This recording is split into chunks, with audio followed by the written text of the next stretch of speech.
Halo semuanya, saya Yohana Vianewea dan kedua teman saya Yeni Anggi dan Wahyu Nur dari kelompok 14 akan mempresentasikan tugas bahasa Indonesia tentang karya ilmiah.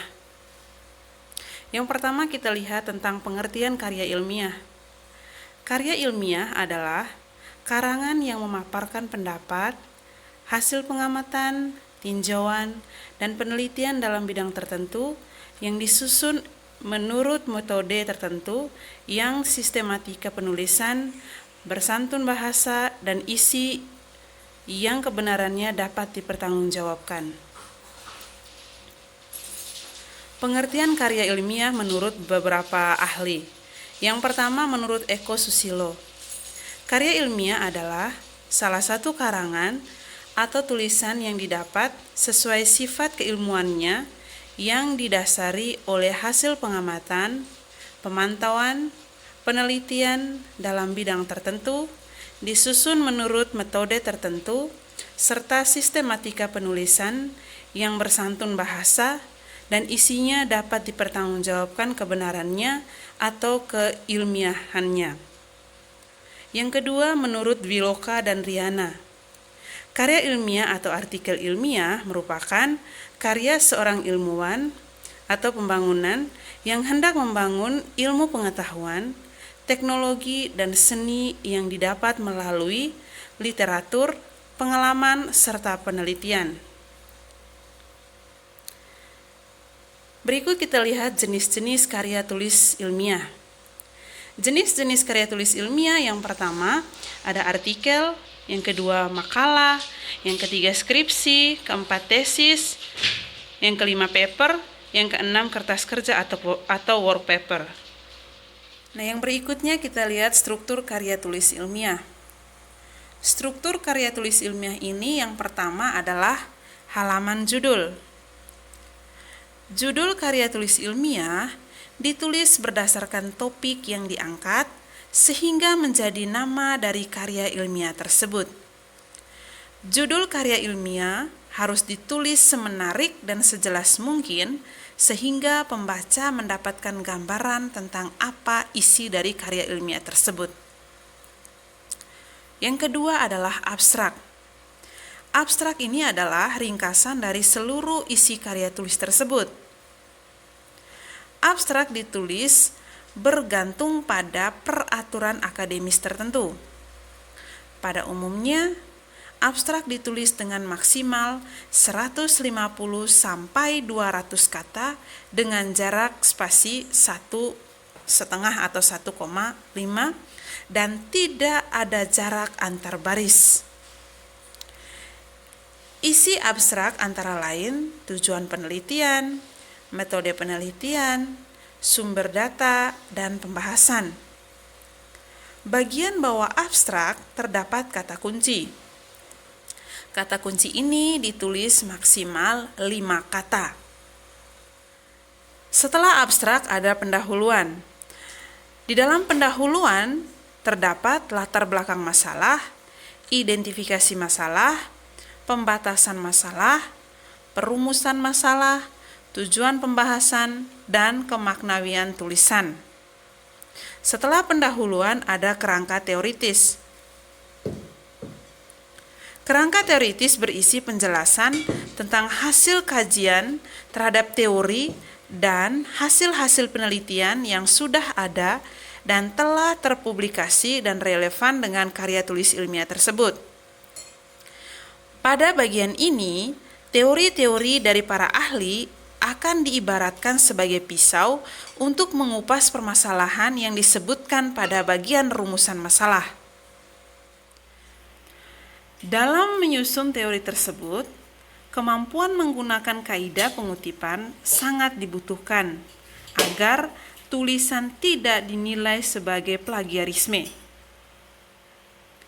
Setelah kerangka teoritis, kita lihat yang berikutnya ada metode penelitian. Metode penelitian menjadi hal yang sangat mendasar dari karya tulis ilmiah.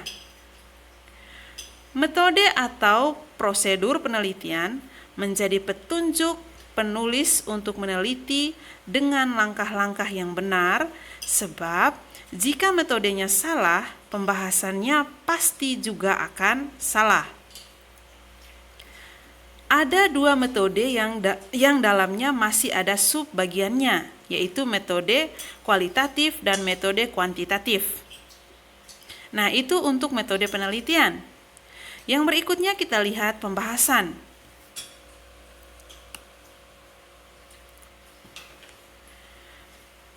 Bagian ini harus mendapatkan porsi tulisan yang paling banyak dibandingkan dengan bagian lain.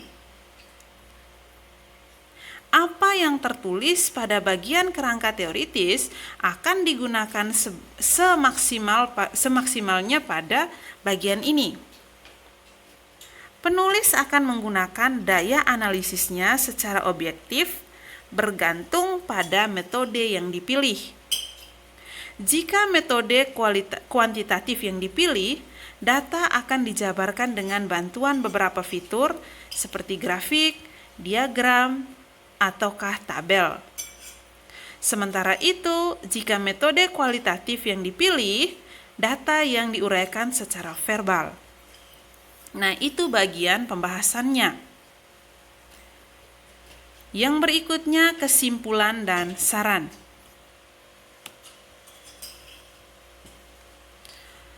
Ada dua penyampaian dalam menulis kesimpulan. Yang pertama ditulis butir per butir atau uraian berupa esai padat. Kalau kesimpulan berbeda dengan rangkuman. Pada bagian kesimpulan, proses pemaknaan telah terjadi. Sedangkan kalau pada bagian rangkuman hanya berisi kumpulan ide pokok. Kesimpulan berisi pemaknaan dari awal pembahasan hingga akhir yang ditulis secara singkat, padat, dan jelas. Dan pada umumnya, bagian ini juga menyajikan saran dan rekomendasi. Sementara itu, bagian saran berisi anjuran penulis dari hasil penelitian yang telah dibahas kepada para pembaca atau pihak yang berhubungan dengan topik. Selain itu, saran juga berisi anjuran terhadap penelitian selanjutnya yang sejenis. Setelah kesimpulan dan saran, yang terakhir adalah daftar pustaka.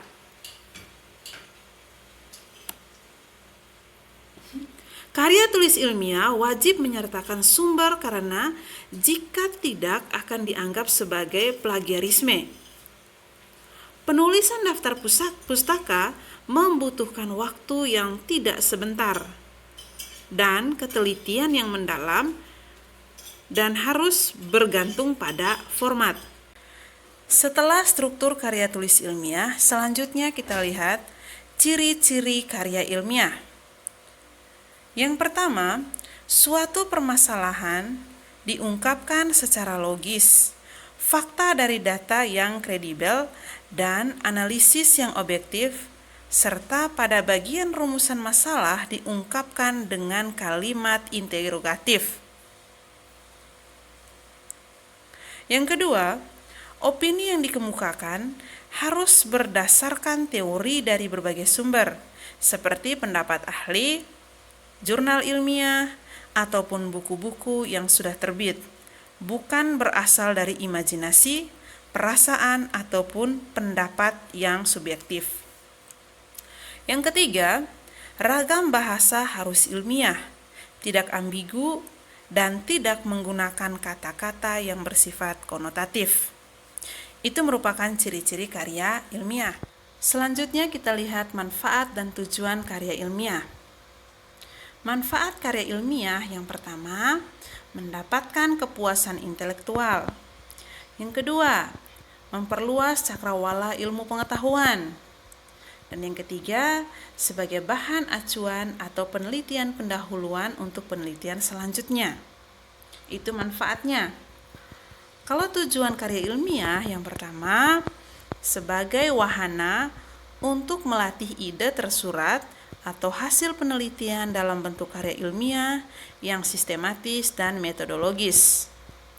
Yang kedua, karya ilmiah yang telah ditulis diharapkan menjadi wahana transformasi pengetahuan antara sekolah dan masyarakat. Dan yang ketiga, melatih keterampilan dasar untuk melakukan penelitian. Selanjutnya, contoh format penulisan daftar pustaka. Ini silakan dilihat yang modern language seperti tertera di bawah ini dan juga American Psychological. Seperti ini cara penulisannya. Sekian presentasi dari kelompok 14. Kurang dan lebihnya kami mohon maaf. Terima kasih, Tuhan memberkati.